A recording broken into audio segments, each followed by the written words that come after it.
Whipping cream எதுவுமே இல்லாமல் ஒரே ஒரு பேக்கெட் ஃப்ரெஷ் க்ரீம் வச்சு கஸ்டர்ட் ஐஸ்கிரீம் எப்படி பண்ணலான்றதான் வீடியோவில் பார்க்க போகிறோம். ஐஸ்கிரீம் பண்ணுறதுக்கு 1/2 லிட்டர் பாலை கட் பண்ணி பேனில் ஊற்றிக்கலாம்.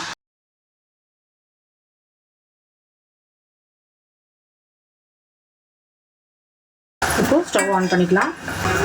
அடுத்து ஒரு 100 கிராம் சர்க்கரை போடுறேன். இப்போ இந்த சர்க்கரை நல்லா கரைஞ்சி பால் நல்லா கொதிக்கட்டும். சர்க்கரை நல்லா கரைஞ்சி பால் நல்லா கொதிச்சிட்டு இருக்குது. இப்போ இருக்கட்டும்.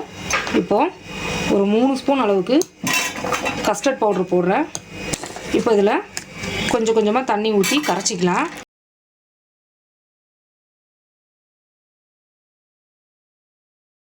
கட்டி இல்லாமல் நல்லா கரைச்சாச்சு. இப்போ இதை பாலில் ஊற்றிடலாம். கஸ்டர்ட் பவுடர் ஊற்றின உடனே பால் வந்து நல்லா கெட்டியாக ஆரம்பிச்சிருச்சு. இப்போ நல்லா கொதிச்சிட்டு இருக்குது. இப்போ நான் ஸ்டவ் ஆஃப் பண்ணிடுறேன். இது இப்போ நல்லா ஆறணும். ஆறுனதுக்கப்புறமா ஒரு பாக்ஸில் போட்டு நம்ம வந்து ஃப்ரீசரில் வச்சிடலாம். ஃப்ரிட்ஜில் வச்சுருந்த எடுத்துகிட்டு வந்துட்டேன். அதை இப்போ ஒரு பவுலில் ஊற்றிடலாம்.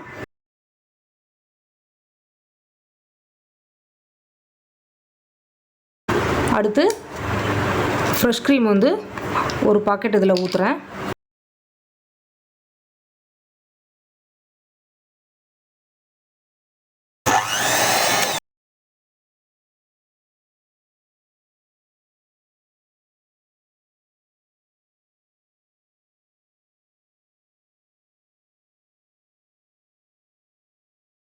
நல்லா பிளெண்ட் பண்ணியாச்சு.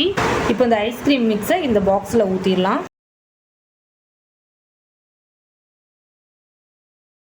இப்போ இதை மூடியாச்சு. இதை வந்து ஓவர் நைட் ஃப்ரீசரில் வச்சிடலாம். காலையில் எடுத்து பார்க்கலாம். ஐஸ்கிரீம் வந்து நல்லா செட் ஆகிட்டு இருக்கும். இப்போ ஓப்பன் பண்ணி பார்க்கலாம். சூப்பரான கஸ்டர்ட் ஐஸ்கிரீம் ரெடி ஆயிடுச்சு. அப்படியே கடையில் வாங்கி சாப்பிட்ற அதே டேஸ்ட்டில் இருக்கும். கண்டிப்பாக இதை ட்ரை பண்ணுங்கள். இந்த வீடியோ பிடிச்சதுன்னா லைக் பண்ணி ஷேர் பண்ணி கமெண்ட்ஸ் பண்ணுங்கள்.